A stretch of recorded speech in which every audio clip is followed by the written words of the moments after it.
చేరిన పరిశుద్ధులందరినీ కూడా వందనాలు తెలియజేసుకుంటున్నాను. యెషయా గ్రంథం 9వ అధ్యాయం 6వ వచనం అందరికీ తెలిసినటువంటి వాక్యమే. యెషయా గ్రంథం 9వ అధ్యాయము 6వ వచనం. ఎవరైనా సహాయం చేయండి.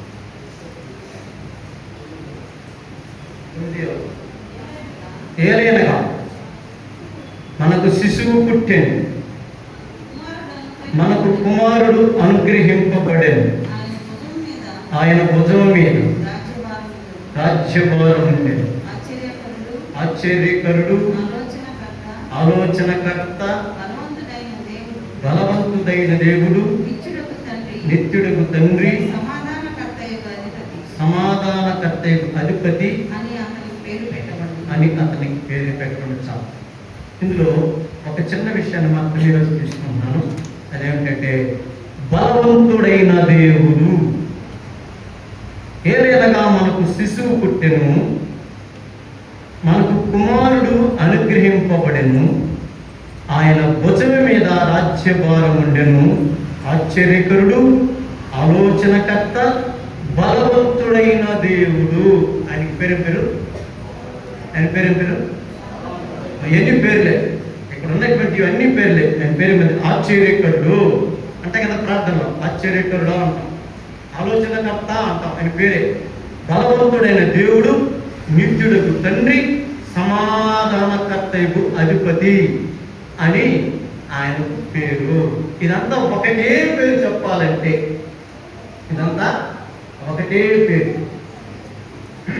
కనుక ఇదేనా ఇందులో ఒక్క పేరు మాత్రమే తీసుకొని మనం మాట్లాడుకుంటుంది. బలవంతుడైన దేవుడు.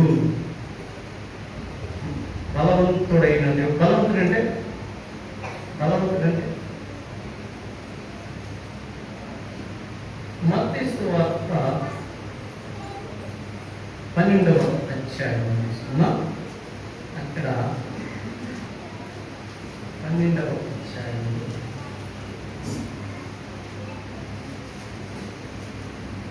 ఆ విషయాన్ని మీరు మర్చిపోతే, బలవంతుడైన దేవుడు 29వ వచనం. 12:29 మత్తయి. ఒకడు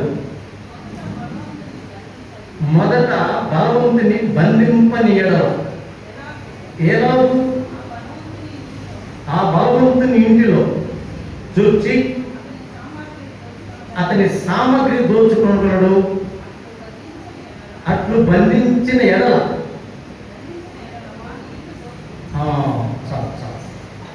ఒకడు బలవంతుడు ఉన్నాడట, ఆయనకు ఒక ఇల్లు ఉంది అన్నాడు.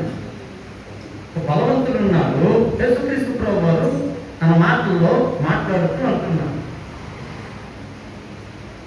ఒకడు మొదట బలవంతుని బంధించని ఎడల ఆ బలవంతుని ఇంటిలో చూచి అతని సామగ్రి దోచుకొనగలడు, అట్లు బంధించిన ఎడల వాని ఇల్లు దోచుకొనవచ్చును అన్నాడు. అంటే బలవంతుని ఇల్లుని దోచుకోవాలంటే ఏమైందమ్మా? ఆడికంటే ఈడు బలవంతుడు కావాలి, అంతే కదా. వాటితో ఫైట్ చేయాలంటే ఆడికంటే బలహీనుడైతే ఏం చేస్తాడు? అయిపోతాడు. అంటే బలవంతుడిని బంధించాలంటే ఈయన బలవంతుడై ఉండాలి. అసలేంటి బలం? ఈ బలవంతునికి ఉన్న బలం ఏంటి? అది చూద్దాం. ఈ బలవంతునికి ఉన్న బలం ఏంటి? ఎబ్రీలకు రాస్తుంటారు ఇక 2వ అధ్యాయం. ఈ బలవంతునికి ఉన్న బలం ఏంటి? మనం ఏడున్నాం? దేని గురించి మాట్లాడుకుంటున్నాం? బలవంతుడైన దేవుడు. బలవంతుడైన దేవుడు 14 వచ్చింది. 2:14. కాబట్టి ఆ పిల్లలు రక్తమాంసములు గలవారైనందున ఆ ప్రకారమే మరణము యొక్క బలము గలవాని అనగా అపవాదిని. చాలండి. అంటే మరణం యొక్క బలము కలిగిన వాడు ఒకడు ఉండాలి. ఇడుకున్న బలం ఏంటి? ఇడుకున్న బలం ఏంటి? మరణ బలం.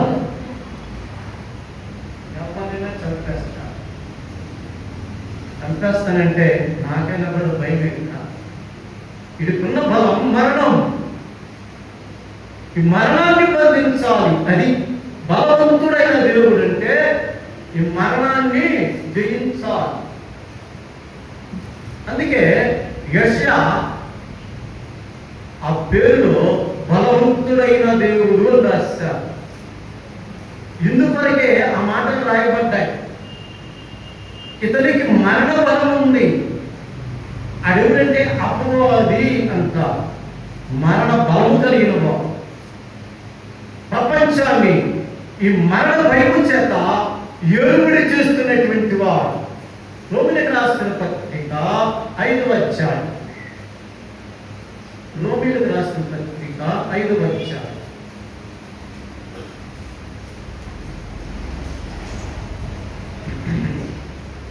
14వ వచనం. అయినను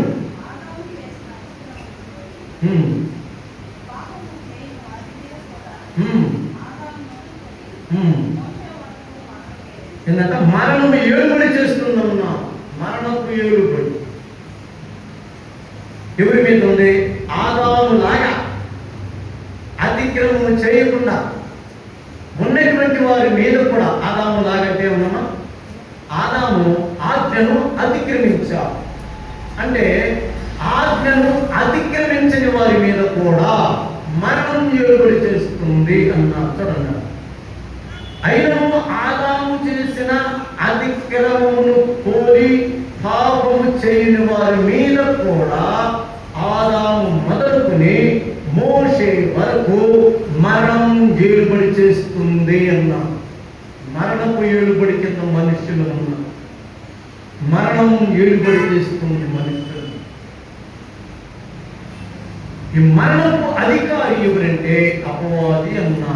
మరణానికి అధికారి అపవాది. చిన్నది విషయం, చాలా చిన్నది. చిన్నది కాదు, పెద్దదే. ఈ దినాన ఎదురుగా వస్తుందంటే భయం. దేనికి భయం? చచ్చిపోతాం అంతే. అంతే అంటారా? ఎందుకు భయం? చచ్చిపోతాం. మరణ భయం. మరణ భయం. దీన్ని భయపెట్టేవాడు. అందుకనే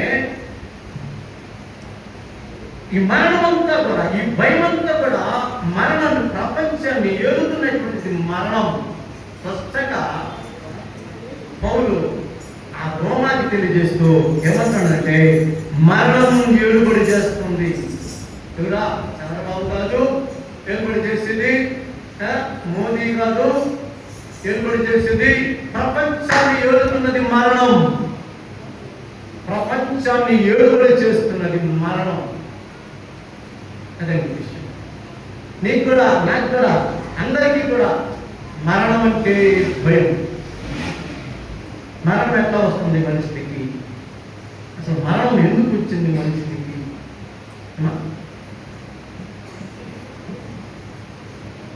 వాస్తవానికి దేవుడు మనుషునికి మరణాన్ని ఇవ్వలేదు. మరణపు ఛాయలు మనుషునికి లేవు. 1-2 అధ్యాయాలు చూస్తే ఆది కాండంలో దేవుడు మరణమన్న మాటను వినిపించలేదు. ఒక ఆజ్ఞ మాత్రమే ఇచ్చాడు. అయినా నీవు నాతో కూడా మరణం లేకుండా జీవించేవాడు. చాలా మంది అంటారు తప్పుడు సిద్ధాంతాన్ని ప్రవేశపెట్టా. ఆ సిద్ధాంతం ఏంటంటే దేవుడే ఆదాము చేత పాపము చేయించాడు అంటే పాపానికి కారకుడు దేవుడు అంటారు. నిజమేనంటారా? నిజమేనంటారా? వాక్యం ఏం చెప్తుందంటే ఆయన యందు చీకటి ఎంత మాత్రము లేదు అన్నారు. ఆయన యందు అంటే పాపము ఆయనలో లేదు అన్నారు. హెబ్రీ పత్రిక 7:28 ఏమంటుందంటే ఆయన నిర్దోషి, నిష్కల్మషుడు, పాపములో చేరక ప్రత్యేకంగా ఉన్నవాడు, ఆకాశము కంటే ఎత్తైన వాడు అని రాశారు. తప్పుడు సిద్ధాంతాన్ని ప్రవేశపెట్టి అన్నాడు పాపం లేకపోతే లేకపోతే ఈ పిల్లకాయలు ఎక్కడ పడతారయ్యా అన్నాడు. పనికి మాలినోడు. అందుకని దేవుడు యేసుక్రీస్తు ప్రభువు ఏమన్నాడంటే ఆ విషయం ఒక్కదాన్ని కొట్టేస్తూ, అదిగో ఆ రాళ్ళ వలన దేవుడు అబ్రహాముకు సంతానం పిల్లలను పుట్టించగలడు. పనికి మాలినోడు పాపం లేకపోతే పిల్లకాయలు ఎక్కడ పడతాడంటే దానికి సమాధానం ఒక్క మాటలో యేసుక్రీస్తు ప్రభువు కొట్టేస్తూ, రాళ్ళలో నుంచి పుడతారు. ఈ పిల్లకాయలు అడగకపోతే యెరూషలేములో ఇదిగో ఈ రాళ్ళు కేకలు వేస్తాయి. అర్థమవుతుంది చెప్పే విషయాలు, అర్థమవుతుంది. అదే విషయం గమనించండి. ఓ పనికి మాలినోడు ఈ సిద్ధాంతాన్ని ప్రవేశపెట్టి ప్రపంచాన్ని నాశనం చేసేసారు. మరణం ఏమంటారు? మరణం ఎలా వచ్చిందంట? పాపం వలన వచ్చు జీతం మరణం. ఒక నెల రోజులు పని చేస్తే ఒక 10,000 రూపాయలు జీతం ఇస్తా, దాని జీతం అంటారు, అంతే కదా. మనకు మరణం ఎలా వచ్చిందంటే పాపము చేస్తే వచ్చింది దానికి జీతం. అంటే పని చేసి మరణాన్ని నువ్వే సంపాదించుకున్నావు, ఇంకెవరు మరణాన్ని ఇవ్వలేదు, అంతే కదా. పని చేసుకుంటే ఇస్తానా నీకు? ఇస్తాను నేను డబ్బులా, నీ మొహం చూసి గుమ్ముకి వెళ్ళిపోతా. నువ్వు ధైర్యంగా కూడా నా దగ్గర నిలబడలేవు. పని చేసావు కాబట్టి ఏమయ్యా నెల అయిపోయింది, నా చేతం ఏమా, ఎందుకేమో ప్రశ్నించవా? అదనమాట సంగతి. పాపం వలన వచ్చిన జీతమే మరణం.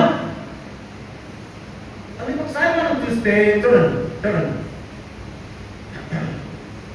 మొదటి యోహాను పత్రికలో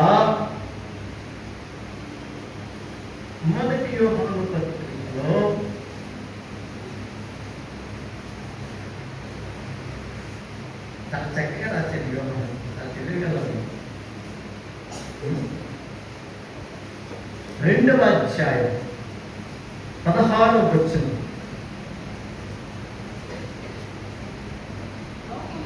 లోకములో ఉన్నదంతయు అనగా శరీరాశ, నేత్రాశ, జీవపు డమ్ము తండ్రి వలన పుట్టినవి కావు. ఏంటంట? ఈ 3 ఉన్నాయే, వీటికి సృష్టికర్త ఆయన కాదు. దానికి శరీరాశికి, నేత్రాశికి, జీవపు డంబానికి ఆయన సృష్టికర్త కాదు. అవి తండ్రి వలన కలుగలేదు అన్నా. అంతేనమ్మా? నేను అబద్ధం చెప్తున్నాను. ఇవి లోక సంబంధమైనవే.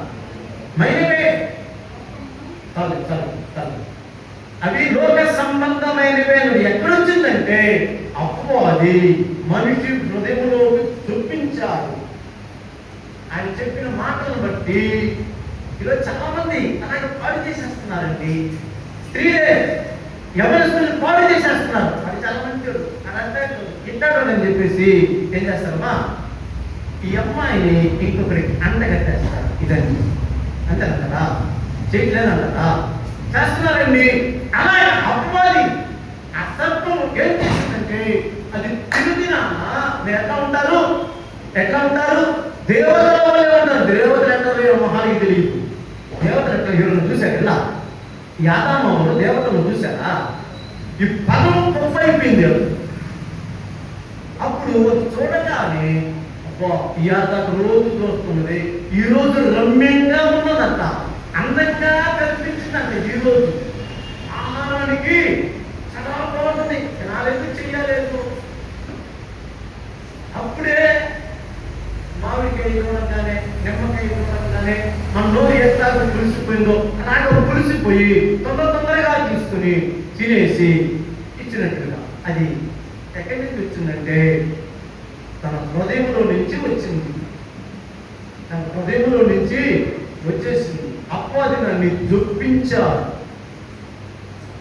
అందువల్ల ఇది క్లారిటీగా యోహాను తన పత్రికలో అంటాడు, నేత్రాశ, శరీరాశ, జీవపు డమ్మం దేవుని వలన కలిగినవి కావు అన్నాడు. అంటే ఇది పాపం, అంటే ఇది దేవుడు పుట్టించాడు అని ఒక సిద్ధాంతాన్ని బలిపెట్టాడు. అంటారు దేవుని గ్రంథాన్ని తప్పుకొట్టి అంత దొరికిపోయి మనం ఎక్కడున్నాం? ఇప్పుడు ఎక్కడున్నామా? అదే బలవంతుడైన దేవుడు. ఈ బలవంతుడైన దేవుడు దేన్ని జయించాలి? దేన్ని జయించాలి? పాపంలో జీతము మరణాన్ని జయించాలి. మీకు అర్థమైపోయింది మెసేజ్. మీకు ఆయన చెప్పేది పాపంలో జీతము మరణం. ఉరికిపోతుంది అంటారా మరణం? ఎఫెసీ పత్రికలో మాట్లాడారు. 2లో ఆ పాపాడు ఏమొస్తుందో మాట్లాడారు. దేవుని ఉగ్రత మనుషులను కమ్ముకున్నది. రోమిలకు రాసిన పత్రిక 1:18 ఆ విషయాన్ని మాట్లాడాడు. దుర్నీతి చేత సత్యమును అడ్డగించు మనుషుల యొక్క సమస్త భక్తిహీనత మీద. భక్తిహీనత అంటే శరీరాశ, నేత్రాశ, జీవపు డంబాన్ని భక్తిహీనత అంటారు. భక్తిహీనత అంటే ఇప్పుడు నిర్వచనం ఏమి లేదు. శరీరాశ, నేత్రాశ, జీవపు డంబం. ఈరోజు బిర్యానీ పెడతానంటే అందరం అక్కడికి వెళ్తున్నామంటే అది ఏందమ్మా? ఏంటా సప్పరిచ్చేది. అది నాలికాశ, శరీరాశది. అర్థమవుతారా? ఏమన్నా మనం పెడతారా అంటే బిర్యానీ అంటే అందరం పాటు వెళ్తుంటామే. అదంతా కాదంతా శరీరాశ. ప్రార్థన ఆశతో రావాలి కదా. కనుక చూడండి మనం ఏం చదువుతున్నాం? ఇందాకేం చదివా? 11:18 దుర్నీతి చేత. అంటే దుర్నీతి అంటే ఏంటంటే శరీరాశ, నేత్రాశ, జీవపు డంబం చేత దేన్ని అడ్డగిస్తున్నామంట? సత్యాన్ని అడ్డగిస్తున్నామన్నా. దేన్ని అడ్డగిస్తున్నామంట? సత్యమును అడ్డగిస్తున్నామంట. సత్యం అంటే ఎవరు? యేసుక్రీస్తుకు ఎదురుగా నిలబడుతున్నాం. అది సత్యం. యేసుక్రీస్తుకు గెలవగలవా? యేసుక్రీస్తుకు ఎదురుగా నిలబడి. సత్యం అంటే యేసుక్రీస్తు అంటారు. నేనే మార్గమును, నేనే సత్యమును అన్నాడు. అంటే నాకు అర్థంగా నిలబడగలవా? వ్యత్యాస్తా. అది ఇతను బలవంతుడనే దేవుడు దేవుని తక్కువతున్నాడో చూపిస్తున్నాడు అంతే.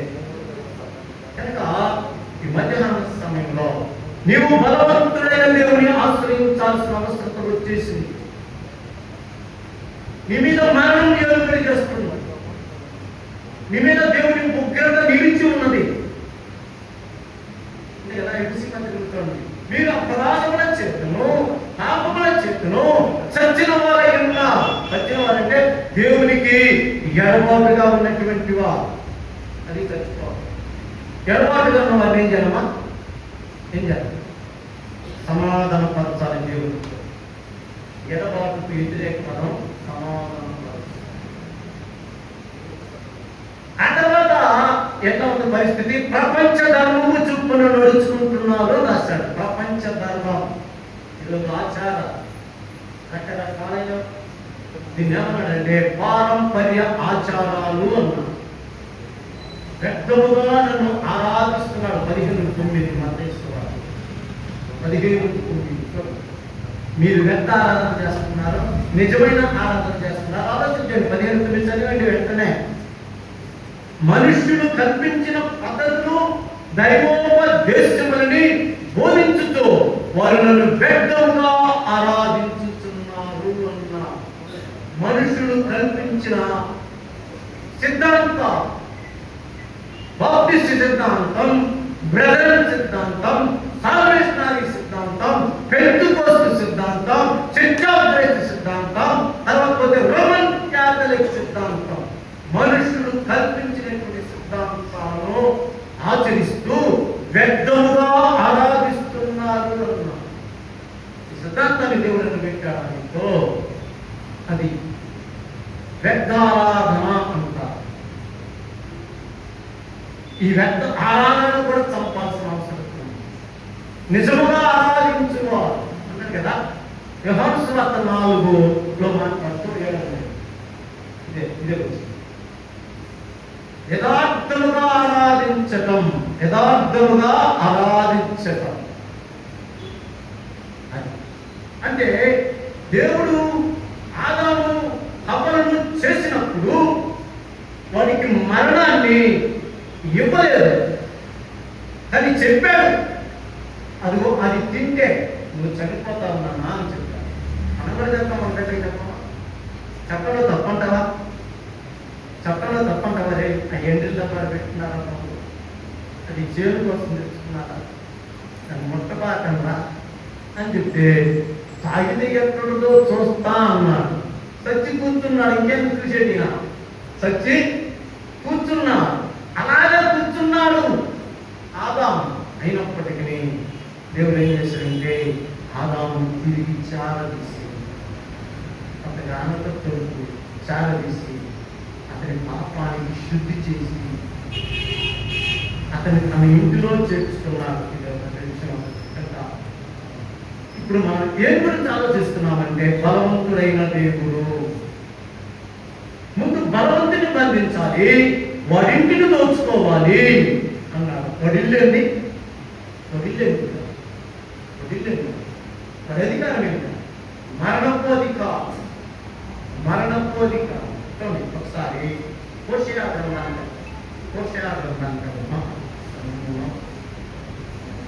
కనుక ఇప్పుడు పరిస్థితులు ఏమైందంటే మనుషుడు ఏమై ఉన్నాడు? దేవుని ఉగ్రతలో నిలుచున్నాడు, దుర్నీతిని అడ్డగిస్తున్నాడు. అయితే 3వ వచనం రేపిస్తే 2వ అధ్యాయం 3వ వచనం ఏముంది?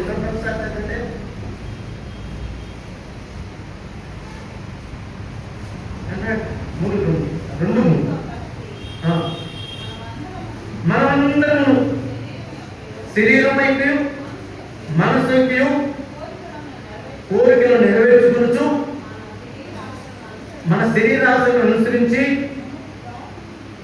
మునుపు ప్రవర్తించుతూ కడమవారి వలె స్వభావ సిద్ధముగా దైవోగ్రతకు పాత్రులమై ఉంటిమి అన్నారు.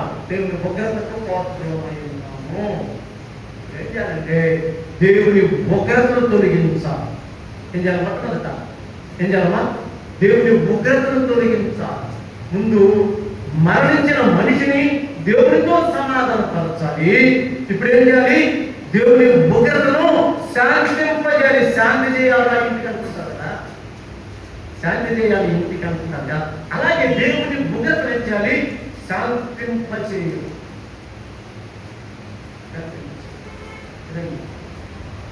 ఎట్లా శాంతింపజేయాలి? అందుకనే యోహాను తన పత్రికలో యోహాను సువార్తలో ఏం మాట్లాడారు ఒకసారి చూస్తాం. యోహాను సువార్త మొదటి అధ్యాయం అనుకుంటాను. యోహాను సువార్త మొదటి అధ్యాయము 29వ వచనం. మరునాడు యోహాను యేసు తన యొద్దకు రాగా, ఇదిగో లోక పాపములను మోసుకొని పోవు దేవుని గొర్రె పిల్ల, మొట్టమొదట యేసు క్రీస్తును పెట్టినటువంటి పేరు ఎవరా? యోహాను. ఆయన చూసి ఆయన కట్టకనపడ్డాడు అంటావు. ఆయన కట్టకనపడ్డాడమ్మా. లోక పాపములను మోసుకుని పోయే దేవుని గొర్రె పిల్లగా కనపడ్డాడంట. అసలు ఈయన ఎక్కడోడు? యోహాను రాస్తాడు. ఈయన ఎక్కడోడు? అసలు ఎక్కడమ్మా?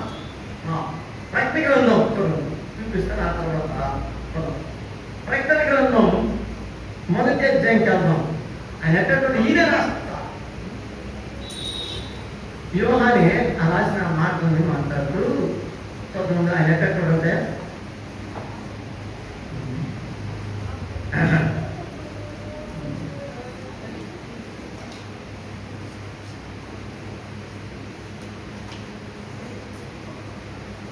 చదవమ్మా.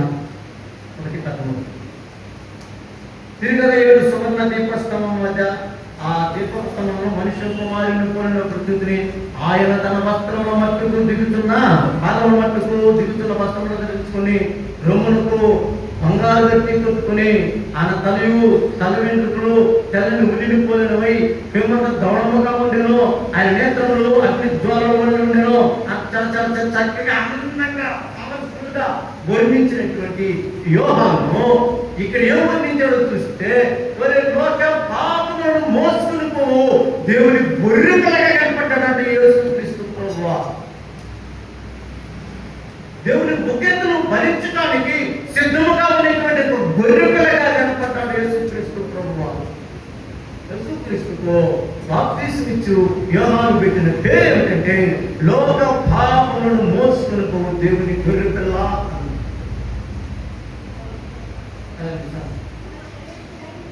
అందుకనే యేసుక్రీస్తు ప్రభువు తన పిలుపునిస్తూ ప్రయాసపడి భారం మోసుకునేటువంటి సమస్తమైన మార్గాలు నా ఎంతకు రండి, రిమోట్లన్నీ ఎత్తుకొని రండి బాబు అన్నారు. ఏమన్నాడు? ఎందుకు నీలుగుతూ ముక్కుతూ మూలుగుతూ మోస్తున్నారు, ఎత్తుకు రండి అన్నారు. ఎత్తుకుని వచ్చేవా నా మీద వేయండి, నా మీద వేయండి, నేను మోస్తాను.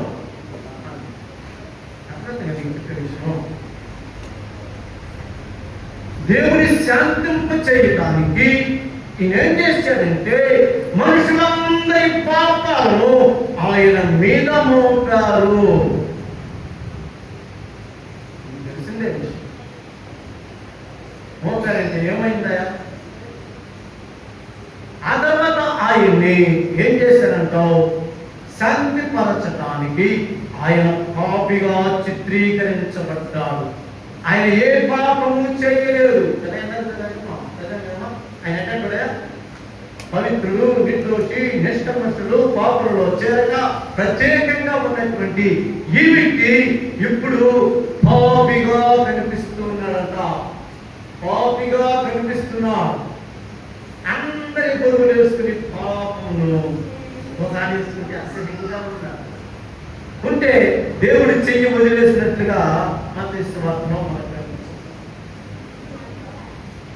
దేవుడు ఎప్పుడు చెయ్యి విడిచాడో కేకలేసి ప్రాణం విడిచాడు అని రాశాడు. ఏం చేశాడంటే ప్రాణాన్ని విడిచాడంట. అబ్బా చాలా బాగుందండి. ప్రాణం విడిచి ఇచ్చాడు. కానీ హోషేయ గ్రంథంలో ఎక్కడ హోషేయ గ్రంథం 14వ అధ్యాయం, హోషేయ 13-14 హోషేయ 13-14.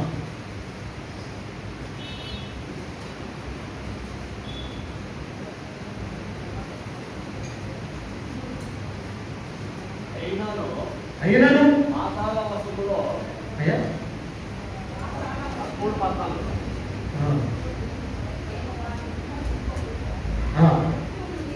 అయినను పాతాళ వశము నుండి నేను వారిని విడిపించును మాట్లాడుతున్నాడు. లోకం ఎక్కడున్నప్పుడు పాపం మరణము అంటే వారు నిత్య నరకానికి వెళ్ళిపోయినారు. పాపం ఎక్కడుంటున్నారు? మనుషులు నరకంలో జీవించడానికి సిద్ధముగా ఉన్నారు అని మాట్లాడుతున్నారు. అయినను పాతాళ వశముల నుండి నేను వారిని విమోచించును. తర్వాత మృత్యువు నుండి వారిని రక్షించును. మానవులను రక్షిస్తాను. ఓ మరణమా నీ విజయం ఎక్కడ? ఓ మరణమా నీ ముళ్ళు ఎక్కడ అన్నారు. ఎక్కడమ్మా నీ విజయం ఎక్కడ? నీ ముళ్ళు ఎక్కడ? తర్వాత చూడండి, పాపానుకున్న బలం ఏంటో చూడాలి. ఇప్పుడు మనం పాపానుకున్న బలం ఏంటో చూద్దాం. ఇప్పుడు ఏమిటి బలము అనేది ఆలోచన చేస్తే 1 కొరింథీ పత్రిక 15వ అధ్యాయానికి వెళ్తాం. 1 కొరింథీ పత్రిక 15వ అధ్యాయం.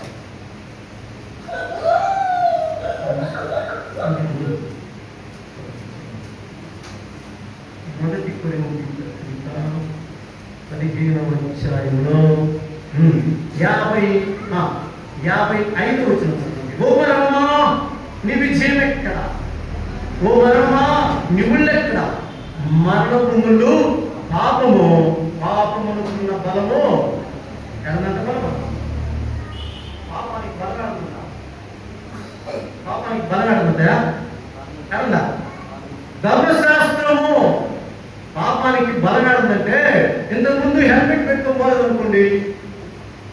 హెల్మెట్ పెట్టుకోవాలని నాకు తెలియదు కదా. ఎవరు పెట్టుకోకపోతే ఎవరు పట్టించుకునే వాళ్ళు ఎవరు లేరు. ఇప్పుడు హెల్మెట్ పెట్టుకోకపోతే తప్పని పట్టుకుంటారు, వెంటనే పైన వేస్తాడు. అంటే ఆజ్ఞ వాళ్ళకి వచ్చింది, దాని ధర్మశాస్త్రం అంటా. అది మాట్లాడుతూ ఉన్నాడు. పాపానికి ఉన్నటువంటి బలం ఏమిటంటే ధర్మశాస్త్రము. దేవుడు ఆదాము చేసిన పాపాన్ని ఏమన్నాడంటే ఇగో మీరు ఎలా నడుచుకోండి, మీరెలా నడుచుకోండి అంటూ ఇస్తూ ఇస్తూ ఇస్తూ ఏం చేసిందంటే 613 ఆజ్ఞలు ధర్మశాస్త్రం ఇచ్చింది. ఒక ఆజ్ఞలు తప్పిపోయినా అపరాధ అయిపోతాడు మనిషి. కనుక ఏం చేశాడంటే యేసుక్రీస్తు ప్రభువారు ఆయన కల్వరి శిలువలో లోక పాపాలన్నీ మోసుకుని పోయి ఏం చేశాడమ్మా, మరణించి మరణాన్ని మృంగివేశాడు. ఇదే మరణాన్ని మృంగివేయడం అంటే ధర్మశాస్త్రాన్ని ఎత్తివేశాడు. ధర్మశాస్త్రం ఏం చేశాడన్నా, ఎత్తేసిన ధర్మశాస్త్రము కలుస్తాను. రోమపత్రిక 3లో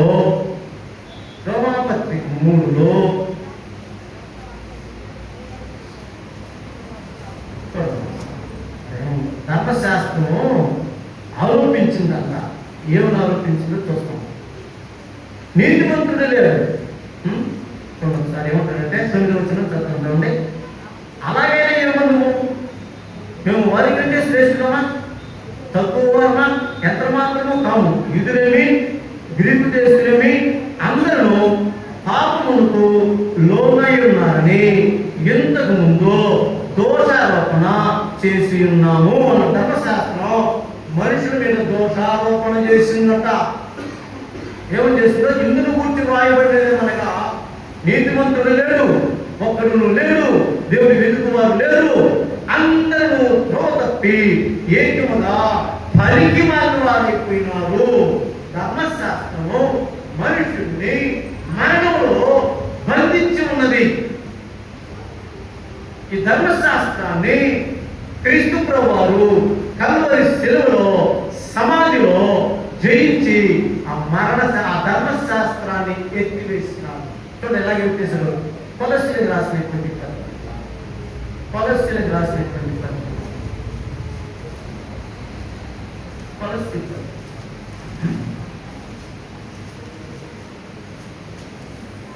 రెండవ అధ్యాయం 13. మరియు అపరాధముల వలన శరీరములను సున్నతి పొందక యుండుట వలన మీరు మృతులై ఉండగా దేవుడు వ్రాతపూర్వకమైన ఆజ్ఞల వలన మన మీద రుణముగాను మనకు విరోధముగాను నుండిన పత్రమును మేకులతో సిలువకు కొట్టి దాని మీద చేరాతను తుడిచివేసి మనకు అడ్డము లేకుండా దానిని ఎత్తివేసి మన అపరాధాలన్నింటినీ క్షమించి ఆయనతో కూడా మిమ్మును జీవింపచేసాను అన్నాను. ధర్మశాస్త్రం ఎప్పుడైతే ఎత్తివేశాడో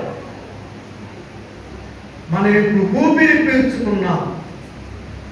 హెల్మెట్ పెట్టుకున్నా పెట్టుకోకపోయినా పైన లేదు అంటే ఎలాగైతే ఊపిరి పీల్చుకుంటామో అలాగే ధర్మశాస్త్రాన్ని ఎప్పుడైతే ఎత్తివేశాడో మనుషులు ఊపిరి పీల్చుకున్నారు. రోజు ధర్మశాస్త్రం ఏం చేస్తుంది, పాపం అంటే ఏమిటో చెప్తా ఉంటుంది. నువ్వు పాపివిరా అంటారు, నువ్వు పాపివిరా అని అంటారు, నువ్వు పాపివిరా అని అంటారు. చూడండి ఒకసారి రోమిలకు రాసిన పత్రిక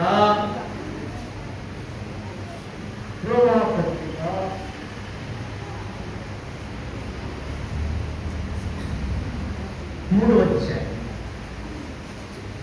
21వ వచనం.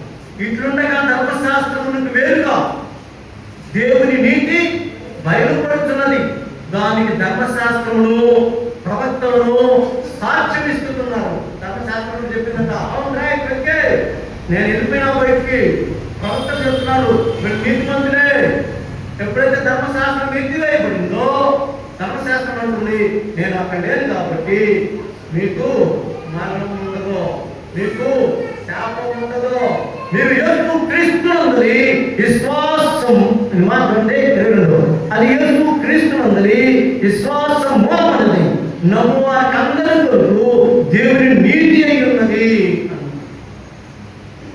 దేవుని నీతి ధర్మశాస్త్రం వ్యక్తివేయటం వలన విశ్వాసము ద్వారా కలిగింది. ధర్మశాస్త్రము క్రియా సంబంధమైంది.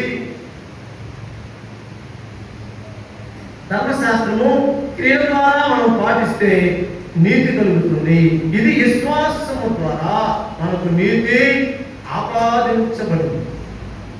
మరణం ఎత్తివేయబడింది. ఎక్కడికి ఎత్తివేయబడింది అంటే ఎక్కడ ఎత్తివేయబడింది? కల్వరి శిలువలో యేసుక్రీస్తు ప్రభువారు మన పాపాలన్నింటినీ మోసుకుని ఆయన మన పాపానికి శిక్షగా అంటే మనకు రావాల్సిన మరణాన్ని ఆయన అనుభవించి మరణానికి పెనాల్టీ చెల్లించి ఇక మరణపు వాసనే ధర్మశాస్త్రపు పెత్తనమే ధర్మశాస్త్రపు ఏలుబడి లేకుండా ఆయన ఎత్తివేసి మరణాన్ని సమాధిలో బంధించి తిరిగి లేచి మరణమా ఎడన్నావు అదండి సంగతి.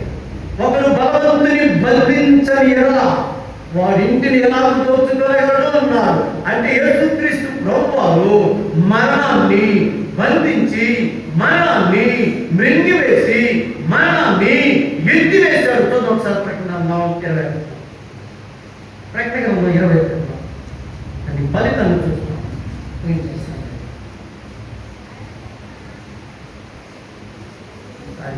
చెప్పి నేను మాటలు ముగించేస్తాను. 4 వచ్చింది. ఆయన వారి కన్నుల ప్రతి బాష్ప బిందువును తుడిచివేయును, మరణమిక ఉండదు, దుఃఖమైనను వేదనైనను ఇక ఉండదు. మొదటి సంగతిలో గతించినని సింహాసనం నుండి వచ్చిన గొప్ప స్వరము చెప్పగా వింటిని. ఏం గతించిందంటే ఇక్కడ మరణము గతించింది. మరణం ఇక ఉండదు, మరణం ఇక ఉండదు. మొదటి ఆదికాండం మొదటి 2 అధ్యాయాలలో మరణమే లేని మనుష్యుడు, మరణమే లేని మనుష్యుడు. దేవుడు మరణాన్ని మనుషునికి ఇవ్వలేదు. దేవుడు మరణాన్ని మనుషునికి ఇవ్వలేదు.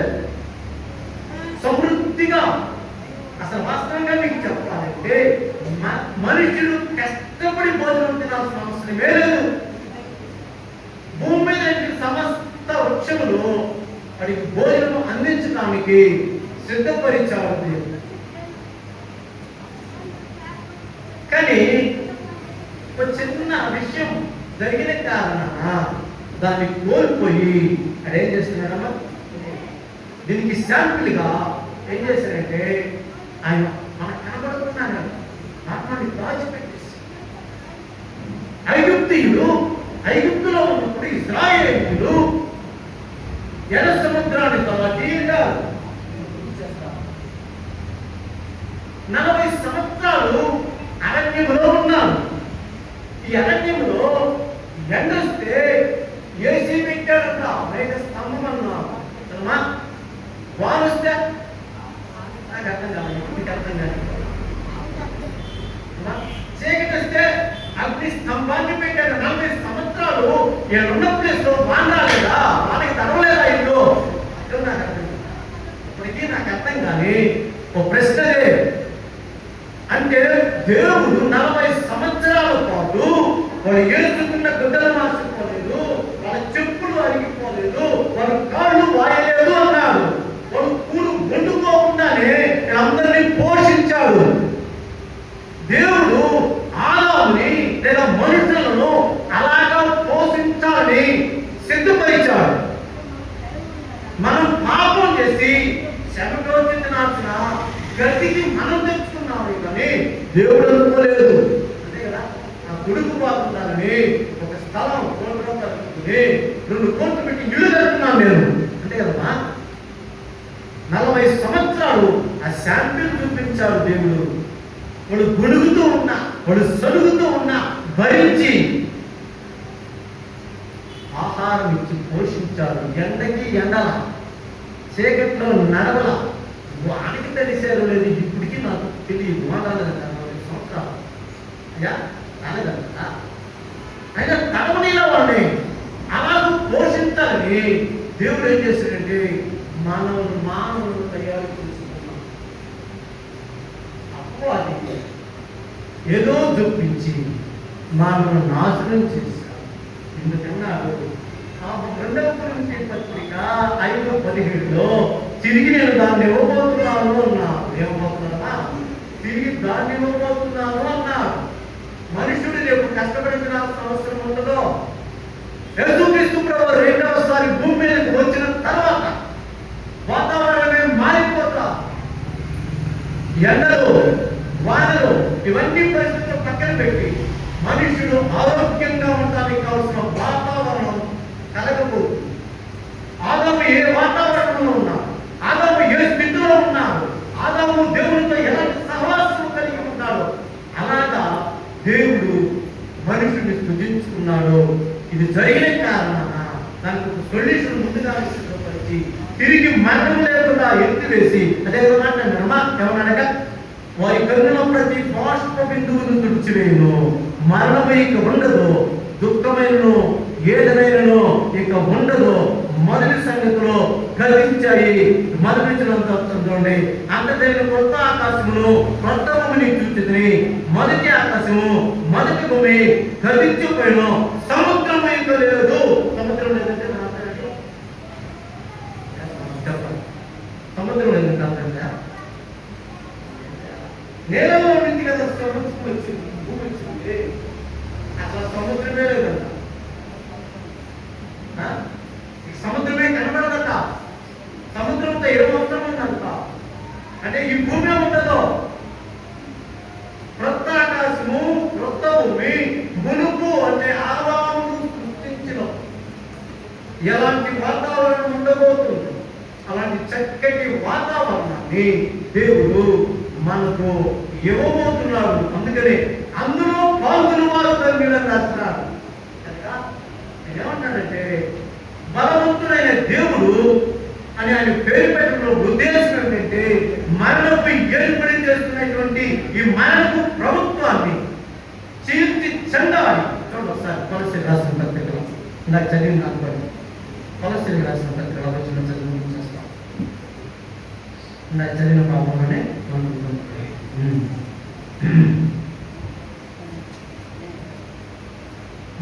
అదే కదా, అపరాధాలను క్షమించి ఆయనతో కూడా మనం జీవించేసిన ఆయన ప్రధానులను అధికారులను నిరాయులుగా చేసి శిలువ చేత జయోత్సాహంతో వారిని పట్టి తెచ్చి మహాత్ముగా వేడుకు కనబరించను అన్నారు. అపవాది వారి సైన్యాన్ని మహాటంగా పట్టి తెచ్చి వేడుకు కనబరిస్తే ఈ దినానికి ఇంకా కూడా మనుషులు మరణానికే భయపడుతూ ఉన్నారు. మరణానికే భయపడుతున్నారు. కారణం యేసుక్రీస్తు ఎందుకు రావటం లేదు. యేసుక్రీస్తు ఎందుకు వస్తే మనుషులు మరణానికి భయపడరు. మీరు కూడా నేను కూడా వచ్చిన వారు ఏమన్నారంటే ప్రాణానికి తెగించారు, ఈ అగ్ని మమ్మల్ని లేచి ఎసేయండి, ఈ సింహాలు మమ్మల్ని లేచవు వేసేయండి అన్నారు.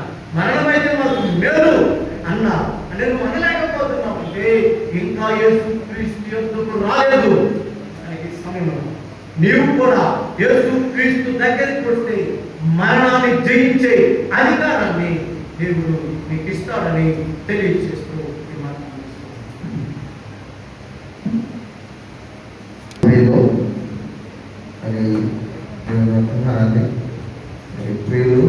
సుధాకర్ గారు అందించారు. అది విన్న వారి మనందరం కూడా దేవుని హెచ్చరించబడిన వారిని దేవుడి ఆత్మచేత మనతో మాట్లాడినందుకే దేవుని స్తోత్రాలు. అది సముద్రంలో సుధాకర్ చేస్తున్నాం. ఆయన రాజు నివాసులుగానే ఉన్నారు. మనం తిరిగి పాపానికి శాపానికి లోపాలకు మనం దోహదపడేవారుగా కొన్ని ఆ విషయాలే వాటి గురించిన సంభాషణే జ్ఞాపకం చేశారు. ఎన్నో వాక్య లేఖనాలు బయలుపరిచారు. దాన్ని బట్టి మనం హెచ్చరింపబడిన వారమై మరణం నుంచి ఇంకా ఎంత మాత్రం మనకు అధికారం లేదు, మన మీద అధికారము లేదు. కనుక మనం ఏం చేద్దామంటే అది దేవుడి గొప్ప ఆ యొక్క గొప్పతనాన్ని గ్రహించిన వారమై మనం జీవంలో ఉన్నామని మనం గ్రహించిన వారమై ప్రభువును స్తుతిద్దాం, ప్రభువును మహిమపరుద్దాం. ఎందుకంటే ఎల్లప్పుడూ ప్రభువునందు ఆనందించుడి, మరలా చెప్పుదును ఆనందించుడి. నువ్వు ప్రభువునందు ఉంటే నీ కృప రెండింతలుగా ఆశీర్వదించబడుతుంది. నీవు రెండింతల యొక్క సంతోషాన్ని నీవు సంతోషిస్తావు. కనుక ప్రియమైన వారైనా మరి మంచిది. ఇంతవరకు దేవుడు మనం నడిపించుకున్నాడు. మరి ఈ సమయంలో మనందరం ఏకీవించినట్లయితే మన మధ్య చిన్న ప్రార్థన చేసుకుందాం. అలాగే